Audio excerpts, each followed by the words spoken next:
All right, guys, let's check out this 1974 Pontiac Grand Prix. She has a Pontiac 400 backed by a 3-speed automatic. Paint is in overall great shape. If you know about Pontiac engines, it wasn't no small or big block. It was the same size, it just internally was different.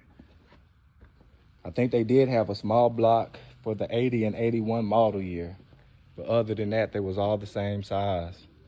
She's absolutely beautiful, and she is available here at Rolling Museums.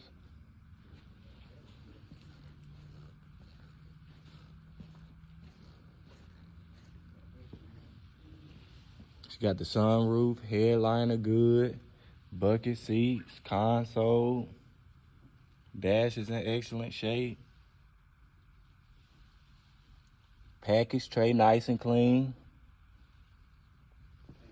Don't miss out, guys.